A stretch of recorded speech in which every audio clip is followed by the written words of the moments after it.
Boa tarde aos senhores e senhoras aqui presentes, a todos os nossos convidados. Quero saudar o ministro Gilmar Mendes ao promover esse seminário internacional sobre sistemas eleitorais e, com isso, cumprimento a todos os membros da mesa presidida pelo doutor Edmar. A pauta é exatamente em relação ao voto distrital, proporcional ou misto, a discussão que se arrasta durante alguns anos no Congresso Nacional. Nós temos que saber quais são os sintomas e qual é a causa. Por que esse debate se arrasta muitos anos no Congresso Nacional?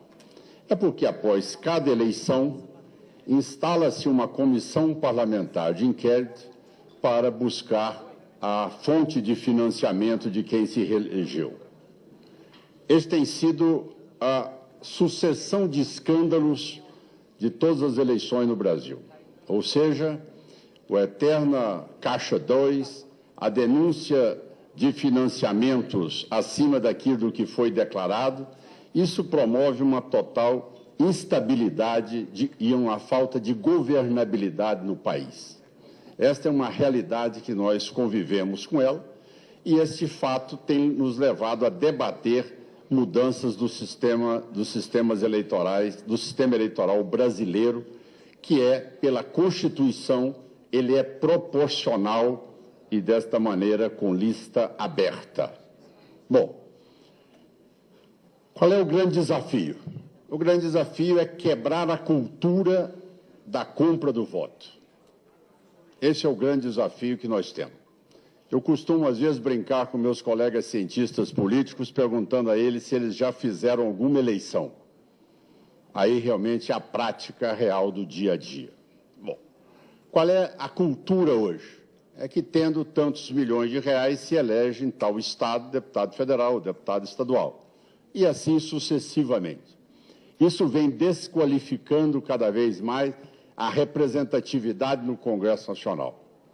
O nosso desafio é primeiro saber como nós vamos poder atacar este assunto que tem, de uma certa maneira, fragilizado em muito a representação dos políticos e também dos partidos políticos. Num primeiro momento, partidos, isso em 2006, 2007, os partidos gozavam de maior representatividade junto à população brasileira. Não estavam tão atingidos quanto estão hoje. Naquele momento foi idealizado que, para tentarmos quebrar a compra de votos, o dinheiro repassado deveria ser a um partido político que comandaria o processo eleitoral e este partido político responderia ao Tribunal Regional Eleitoral ou ao Tribunal Superior Eleitoral. Com isso, as fiscalizações seriam mais restritas. Bom, nós temos que entender que nos dias de hoje, nós não temos como buscar esse mesmo sistema para tentar coibir a transparência na campanha eleitoral.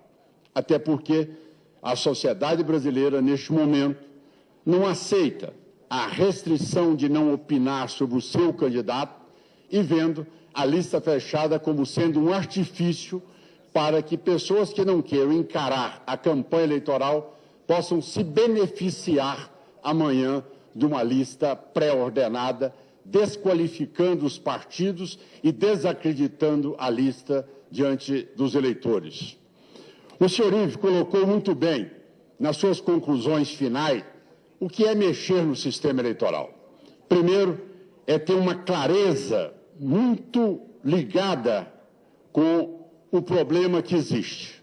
E segundo, essa sociedade civil está envolvida. Hoje a sociedade civil brasileira está envolvida. Os movimentos de rua, as nossas votações a cada minuto, mostram que a sociedade hoje está proativa, querendo debater todos os temas e querendo participar do conteúdo, como também do resultado de todas as votações que são postas no Congresso Nacional. Como tal, senhor presidente, nós precisamos de entender que, nesta hora, com prazo mínimo até setembro, para alterarmos o sistema eleitoral brasileiro, nós não podemos nos dispersarmos diante de matérias que dependem de mudança da Constituição. Como tal, o sistema eleitoral ele deverá ser mantido. Não temos como propor nenhuma emenda constitucional num curto espaço de tempo para fazer mudanças tão substantivas como essas que vêm chocar com a cultura da população brasileira. Ora, para concluir, o que é que nós entendemos, então, ser necessário neste momento? É uma proposta ousada, sim, mas acredito que nós temos que refletir sobre ela. Senhor presidente, nós hoje temos uma campanha eleitoral, os dados meus são diferentes do professor Olsen. A última campanha eleitoral de 2014, o valor foi de 6 bilhões e 100 milhões de reais, comparável à campanha eleitoral nos Estados Unidos.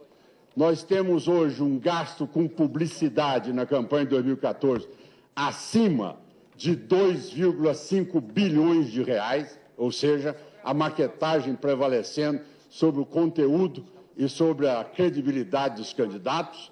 E, com isso, nós temos um desafio a ser enfrentado.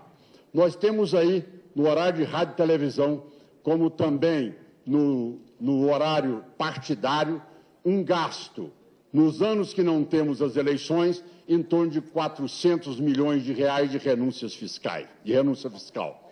No ano eleitoral, 1 bilhão e 100 milhões de renúncia fiscal para manter rádio, televisão e as campanhas eleitorais. A proposta inicial seria, é um assunto que o Democratas passa a debater e está encorajado de fazê-lo publicamente, assumindo na próximo horário que tem de rádio e televisão. 1 bilhão do que ele tem de renúncia fiscal, mais acrescido do ano anterior de 400 milhões de reais, daria 1 bilhão e 500 milhões de reais. Isto acrescido do fundo partidário, que deveria ser restrito aos 35 centavos, multiplicado pelos eleitores credenciados ou reconhecidos pelo Tribunal Superior Eleitoral, deverá ser a base de cálculo, aí excluindo as emendas que são acrescidas a esse fundo partidário. Tudo isso, com as multas do TSE, nós somaríamos em torno de 4 bilhões de reais.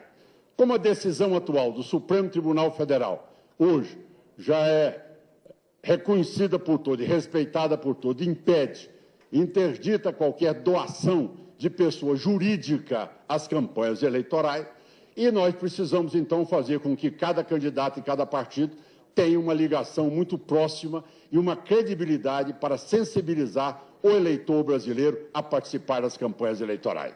Como isso, o nosso Partido Democratas vai partir para uma campanha direta junto ao eleitor, discutindo os temas, pedindo a sua vinculação nas campanhas eleitorais, desde o momento em que nós finalizarmos as convenções, e pediremos autorização ao Tribunal Superior Eleitoral para anteciparmos esse processo cada vez maior da participação da sociedade. O dinheiro público, ele deverá ser passado a quem? Vejam, senhores, até agora, aos partidos políticos. Qual é a nossa proposta? Fazer com que esse caixa de fundo de financiamento das eleições, ele seja repassado igualitariamente a todos os eleitores credenciados junto ao TSE. Desta maneira, será um valor irrisório, pouco mais ou talvez R$40. Mas isso faz com que haja um fator educativo, uma mudança da cultura da política brasileira. E nós passamos, a partir daí, pedir esse dinheiro que foi repassado a ele, para que ele identifique o partido e o político que deverá receber este valor mínimo, e com isso sensibilizarmos que ele poderia antecipar ou acrescer algum valor mais da sua decisão, do seu próprio bolso, já que a legislação eleitoral autoriza até 10% daquilo que foi publicado no seu imposto de renda do ano anterior. Como tal, nós estaríamos dando clareza, participação do eleitor no processo eleitoral e não apenas buscando o eleitor para o voto e muitas vezes o eleitor nos cobrando aquela tese: eu não quero dinheiro, mas eu quero estrutura para montar a campanha. E nós podemos dizer que a estrutura está na mão deles e que eles poderão passar a nós, a partir de agora, o dinheiro, e decidindo qual é o seu partido, qual é o seu candidato, para nós podermos quebrar essa cultura que tem sido tão nociva para o crescimento do país e criado uma situação de ingovernabilidade que tem sido sucessiva a todas as eleições majoritárias nos estados e também no cenário nacional. Essa é a minha preocupação maior.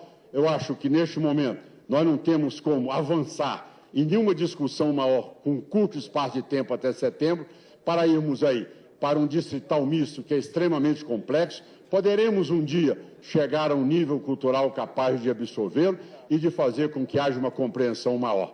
Precisamos também ter uma condição mínima de buscarmos aí aquilo que se tem em outros países como o recall, mas é impossível fazer um recall dentro das regras atuais. Como tal, senhor presidente, eu encerro dizendo que, nesta hora, nós temos que ser ousados no sentido de buscar aquilo que é fundamental numa reforma política, ou seja, a sintonia e o envolvimento da sociedade civil. Do contrário, me preocupa enormemente com aqueles que poderão aparecer do processo eleitoral como salvadores da pátria, outsiders, que depois vão comprometer e muito a nossa democracia.